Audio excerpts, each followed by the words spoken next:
وبركاته.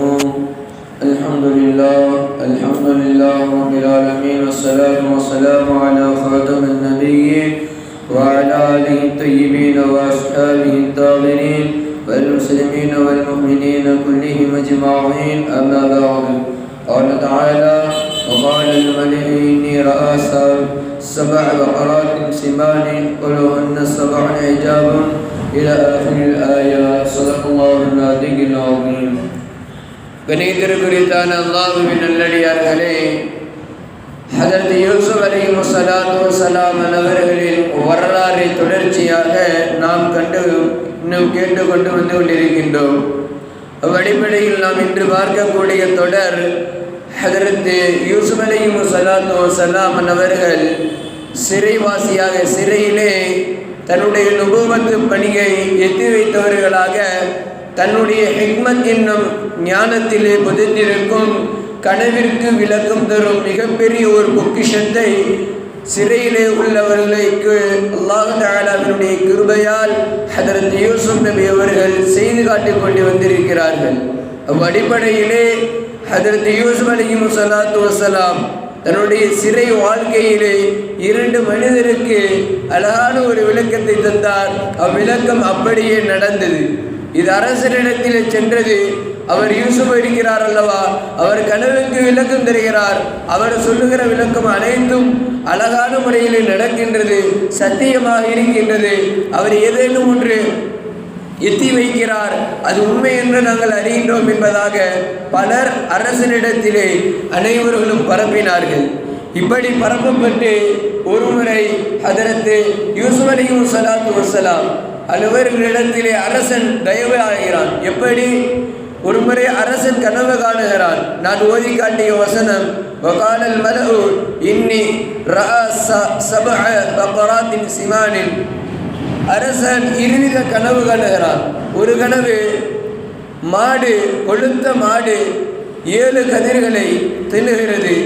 இன்னொன்று மெலிந்த மாடு, அதுவும் 7 கன்றுகளை திங்குகிறது, அதாவது 7 செடிகளை திங்கிறது.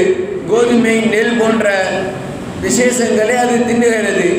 இதற்கு என்ன விளக்கம் என்று ஹஜரத் யூசுப் நபி அவர்களிடத்திலே அரசன் கேட்டான். ஒரு மாடு கொழுத்து அது 7 விதமான கதிர்களை திங்குகிறது, இன்னொரு மாடு மெலிந்திருக்கிறது, அதுவும் திங்கிறது. இதற்கு என்ன விளக்கம் என்று கேட்க ஹதரத் யூசுப் அலைஹிஸ்ஸலாத்து வஸ்ஸலாம் நிதானித்து அழகான ஒரு அர்த்தத்தையும் அழகான ஒரு விளக்கத்தையும் சொன்னார்கள். ஆனாலும் ஒரு மிகப்பெரிய ஒரு வார்த்தையும் சொல்லி காட்டினார்கள். விளக்கம் தருபவன் நான் அல்ல, அல்லாஹ். நீங்கள் அல்லாஹ்விடத்திலே நீங்கள் தயவாக வேண்டும், என்னை கொண்டு நீங்கள் தயவாக கூடாது. காரணம், எல்லா விதமான ஹிக்மத்தும் நான் அறிந்தவன் அல்ல, அல்லாஹ் அறிந்தவன். அல்லாஹ் அறிவிக்கின்றவை மாத்திரம் நான் உங்களுக்கு சொல்லுகிறேன் என்பதாக ஹதரத் நபி யூசுப் அலைஹிஸ்ஸலாத்து வஸ்ஸலாம் தெல்ல தெளிவாக சொல்லி காட்டினார்கள். பின்பு அவர்களுடைய கனவு ஒரு கால் நிரூபிக்கப்படும் விதமாக அந்த கனவை குறித்தான ஒரு விளக்கத்தை சொல்லி காட்டினார்கள். முதலாவது கனவு, உங்களுக்கு 7 மாடுகள், கொழுத்த 7 மாடுகள் கண்டிருப்பீர்கள். அந்த 7 மாடுகள் சில கதிர்களை சாப்பிட்டு இருக்கும். இதற்கு என்ன தெரியுமா அர்த்தம்? பின்னொரு காலம் வரும், அந்த காலத்திலே மக்களும் சரி மண்ணும் சரி மிக செழிப்பாக இருக்கும், மிக செழிப்பாக பச்சை பசேல் என்று உங்களுக்கு எல்லா விதமான இதுவும் கிடைக்கும். அதே அடுத்த ஒரு 7 வருஷம் கழித்து ஏழ்மையான நிலைமை, பசிப்பஞ்சம், பட்டினி, எந்த விதமான கதிர்களும் எந்த விதமான பயிர்களும் இட முடியாத 7 வருடம் வறுமையாக இருக்கும். எனவே நீங்கள் இப்படி செய்தால் உங்களுக்கு நல்லதொரு பலன் அளிக்கும். எப்படி என்றால் 7 வருடங்கள் நல்ல முறையில் நீங்கள் அறுவடை செய்யுங்கள். பயிரிட்டு அறுவடை செய்து அனைத்தையும் நீங்கள் என்ன செய்யுங்கள், ஒரு இடத்திலே சேமித்து வையுங்கள். எதிர்வரக்கூடிய வறுமையிலே, எதிர்வரக்கூடிய அந்த பஞ்ச காலத்திலே இதை கொஞ்சம் கொஞ்சமாக, அளவிற்கு மீறி அல்ல, அளவிற்கு உட்பட்ட அளவுக்கு நீங்கள் என்ன செய்யுங்கள், அழகான முறையிலே சேமித்து வையுங்கள் என்பதாக சொல்லினார்கள். அதே போன்று ஹதரத் யூசுப் நபி அவர்கள் சொன்னதை போன்று அந்த கனவானது நிகழ்ந்தது.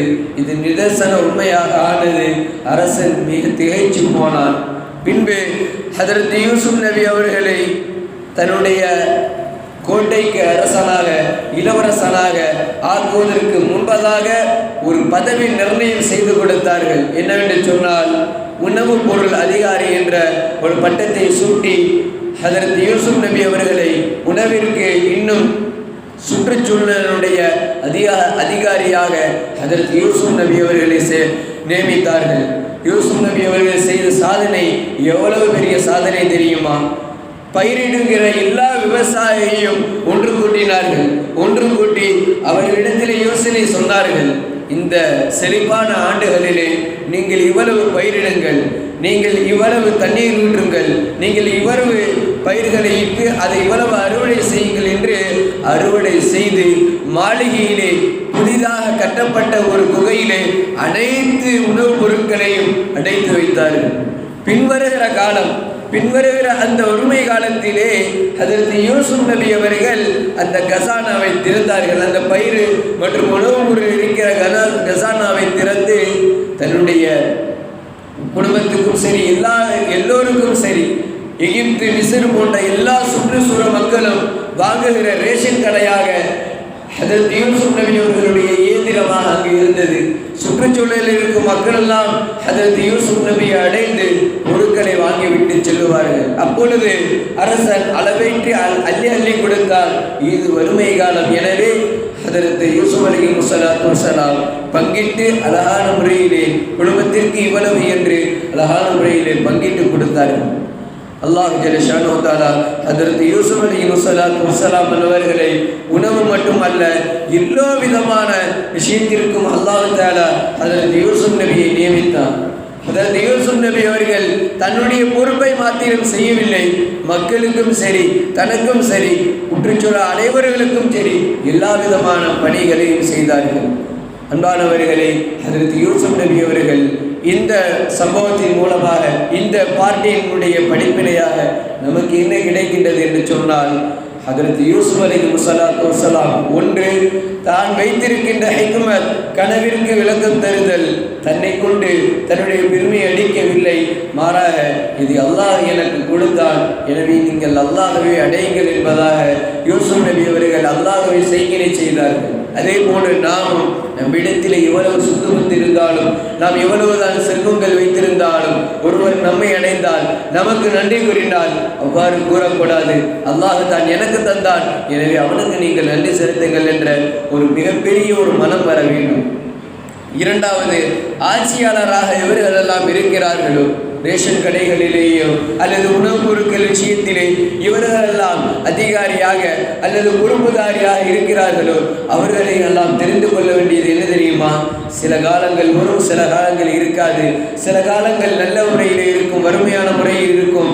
அந்த தினங்களிலும் சரி, பசுமையான தினங்களிலும் சரி, நீதமான முறையிலே ஒவ்வொரு ஆட்சியாளர்களும் ஒவ்வொரு அதிகாரிகளும் ஒவ்வொரு உணவுப் பொருட்களுடைய அந்த பொறுப்புதாரிகளும் அவைகள் அந்தந்த நிலைமையிலே நல்ல முறையிலே சீர் செய்தார்கள் என்று சொன்னால், இன்றுமே அல்லாஹ் தஆலா அளவற்ற உணவுப் பொருட்களையும் நியாமத்துகளையும் அள்ளி வழங்கி வாடி வருவான் என்பதில் எந்தவித சந்தேகமே. எனவே அன்பிற்குரித்தான அல்லாஹ்வின் அடியார்களே, இனிவரும் காலங்களிலே அல்லாஹ்விற்கும் அவருடைய தூதருக்கும் கட்டுப்பட்டு எவை நமக்கு தந்தான் அவை அனைத்தையும் அல்லாஹ்வுக்கு சொந்தம் என்று சொல்லி இறைப்பொருத்தத்தோடு சோழம் செல்லக்கூடிய மிகப்பெரிய தௌஃபீக்கினை நமக்கெல்லாம் அல்லாஹ் தஆலா தருவானாக. ஆமீன் யா ரப்பல் ஆலமீன். வஅஃதவானா அல்ஹம்துலில்லாஹி ரப்பில் ஆலமீன். அஸ்ஸலாமு அலைக்கும் வரஹ்மத்துல்லாஹி வபரகாத்துஹு.